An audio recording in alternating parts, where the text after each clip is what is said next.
Well, we goofed. After our popular video on the shop-built drawer slide jig was published, we'll put a link to that one on your screen.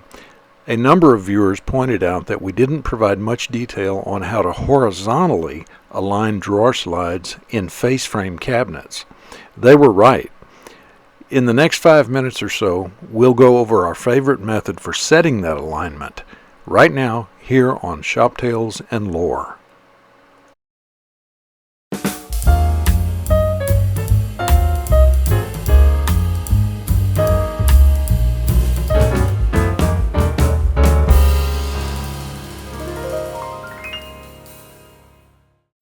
If you're a serious do-it-yourselfer or home workshop enthusiast looking for a variety of helpful content in one place, hit that subscribe button and ring the bell to be notified whenever we release a new video.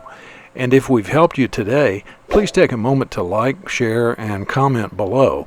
It helps these videos reach more folks, and your comments help others as well. Thanks again. Face frame cabinet construction is a solid, durable method with a rich traditional look. But unlike frameless or so-called Euro-style cabinetry, drawer slides in face frame applications cannot be simply attached to the side of the cabinet box. Not only must the slides be parallel with each other along their entire length, but they must be square to the face of the cabinet in both the vertical and horizontal planes. For the latter dimension, this means that the dead space that is usually present between the edge of the face frame opening and the side of the cabinet box must be uniformly maintained along the length of the slide. The challenge is how to achieve this uniformity without a lot of tedious measuring and remeasuring. So that you can see what's going on, let's use this pencil or knee space drawer from a desk assembly as an example. This cabinet is designed for an overlay type drawer front, so the front of the slide will mount here and be flush with the face of the cabinet. In order for the drawer to function properly, this gap must also be maintained at the rear of the slide. This is where gauge blocks come into play. In our video 65 Years of Drawer Tips, we covered a number of scenarios where gauge blocks come in handy, and this is one of the most common. In this case, we know that the gap behind the face frame is about 11/16 of an inch.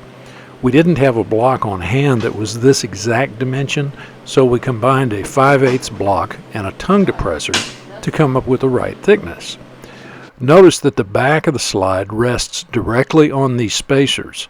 If they are placed under the rear slide bracket, the alignment will be off. Now it's just a matter of securing the front of the slide, checking to confirm that the slide is square to the cabinet face, and then fastening the rear bracket in place. The 1/2 inch block in this shot is only there to position the slide at the right height in the cabinet opening. Checking that the slide is perpendicular to the front of the cabinet is done off camera in this sequence, but here's another look at how it's done. I think this 12-inch machinist square is a great choice for this situation.